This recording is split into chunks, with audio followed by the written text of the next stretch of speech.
Good morning, campers. This is Scooter coming to you live from the Granville Guitars World Headquarters here in lovely St. Petersburg, Florida. Today is Saturday, November the 16th, 2019.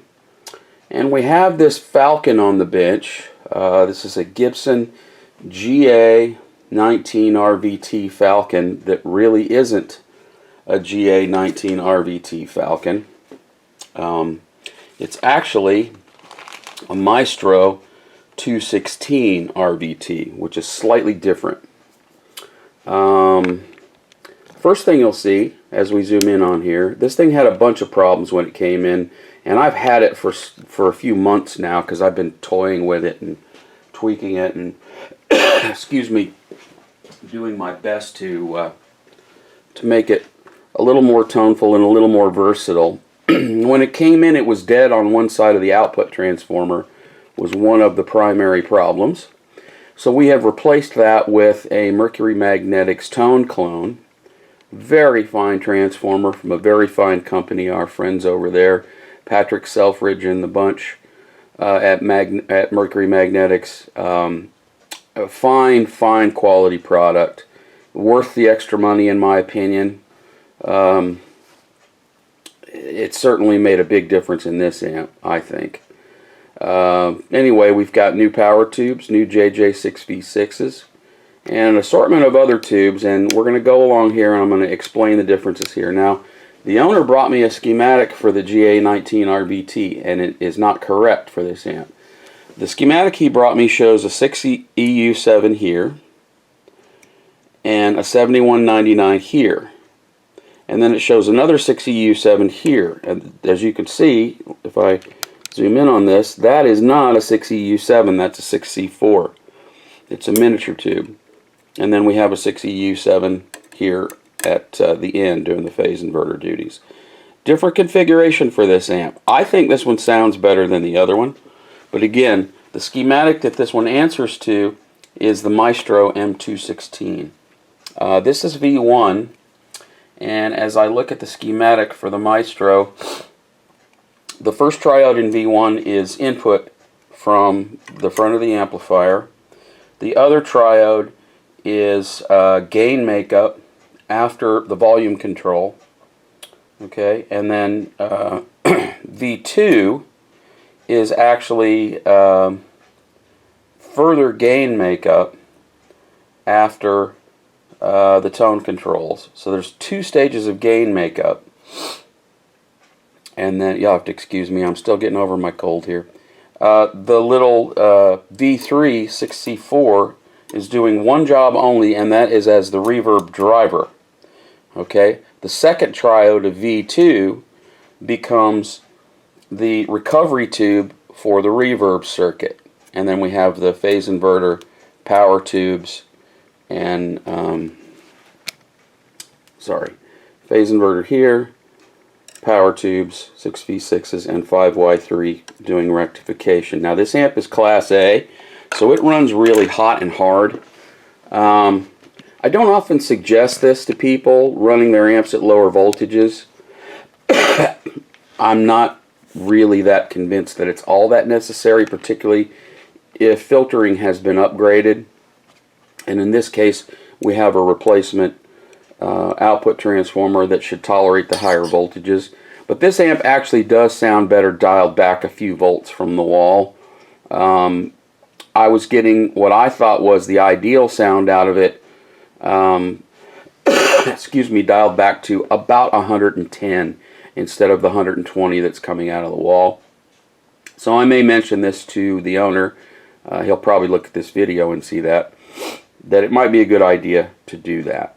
So it came in with various problems. It was humming really badly and acting weird at the output. So like I said, we replaced the output transformer.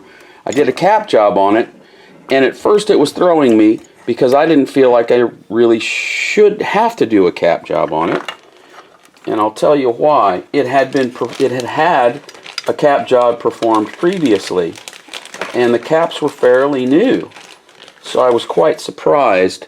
It was done back in 2007, and they used this very high quality CE can for a 2024, the output supply, or rather the main power supply, and then for the preamp supply they used this Firecracker 1010 at 450, which is the same values the amp was shipped with. Okay, I opted for a little different approach, mainly because nothing on those capacitors that were used previously, but they're 12 years old, and two of the four of those capacitors had given up the ghost in only 12 years. So I don't know. It's just the way it is. Now you can see if you look. Well, let's look at the preamp supply first down here. There is what I've used to replace the 1010. That's two F&T 20 at 500s, 22 at 500 rather, and I've suspended them with the original clamp there, and they're in there solid, and they're actually glued together as well as wire tied. So they're in there solid. They're not going anywhere. Pardon me. I don't have a cough button on this thing. I changed a few values in some of the preamp areas to give it a little bit more versatile tone, but I tried to leave as much intact as possible. Let's see here. One resistor I did change is this 470 high wattage resistor, which is part of the filter supply, and there are what I replaced the silver two portion 2020 at 500. You can't see it, but I put a small tag strip down there anchoring the ground in, and it's wired into the rectifier tube and to the output supply, as you can see. I also replaced this big 0.2 right there, and there's a number of other smaller resistors that were replaced. I tried to use, I'm not always a believer in carbon comps, frankly, but this little amp running true Class A, tonally it kind of benefited from them. I went back and forth a little bit. The depth cap is still there, but it's disconnected. It had previously had a 3-prong cord already installed, so I left that alone. It was still intact and still working fine. So there's the interior. I didn't have to do that much work, but like I said, I did spend quite a bit of time tweaking values and going back and forth between several different component styles and configurations, etc. Now if we look up into the cabinet, we can see that we have an original Gibson special design 15-inch speaker, and that bad boy is original to the amp, near as I can tell. It sounds great, so we left that in place. Okay, that's really all for the guts of this thing. I spent a lot of time on it, a lot more than what the visuals would reveal here. New transformer, new filtering, you know, probably 10 new components. But I spent a lot of time listening to it and a lot of time tweaking it and just kind of trying to dial it in. So I'm going to reset here and put the chassis back into the cabinet and get it wired up to the speaker hardwired, and fire this bad boy up and let you hear it. All right, here we are with the Gibson GA-19RVT, which is actually a Maestro. What did I say? I don't have my iPad handy, of course. It's actually a Maestro 213 or 216, I think, because the different tube complement. You can tell it's a wonderful sound.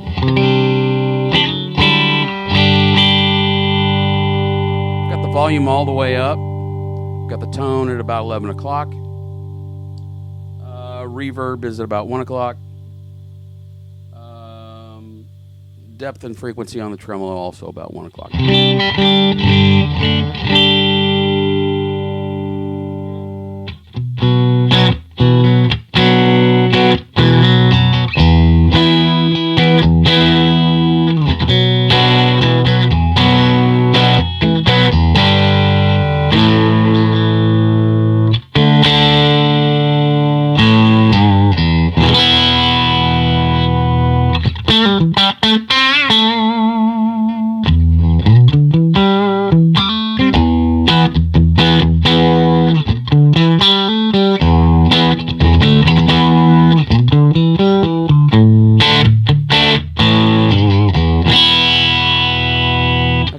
pickups.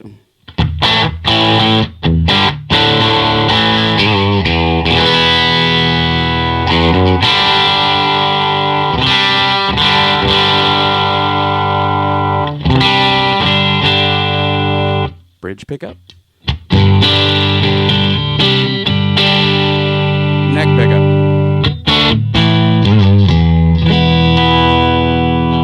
Now I'm going to play around with the volume on the bridge pickup here.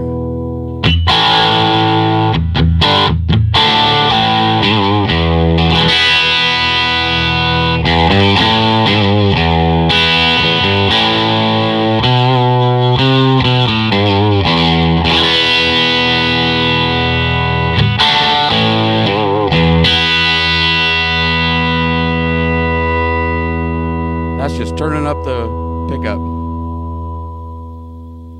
Let's have some reverb.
Sorry, that was a little sloppy.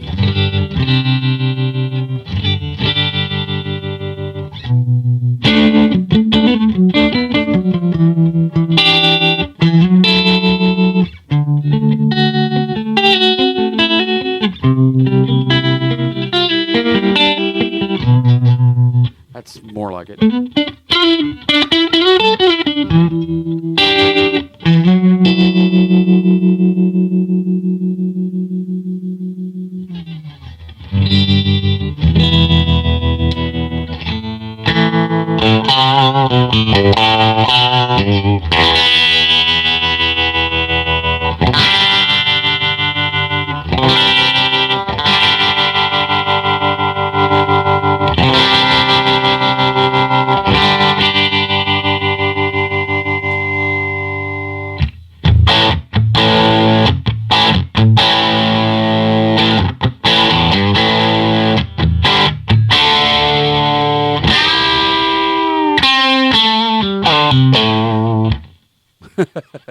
Well, there you go. It's a pretty simple amp, but the simple amps can be the most fun sometimes. Get it dialed in just right, get all the ingredients in the stew working together. Everything can sound fantastic. So, yeah, GA-19RVT. And like I said, it's not the typical schematic you're going to find out there. It's got a 6C4 for the reverb driver tube, which makes the configuration a little different. But she's ready to rock out of here. I think the owner will be picking her up soon. That's all I got for today. If you want to know more about anything we do here at Granville Guitars, seek us out on the internet. We are at we're on Facebook and Instagram, and www.granvilleguitars.com. Also, the blog over at WordPress, A View from the Granville Bench. That's all I got for today. Be good to one another.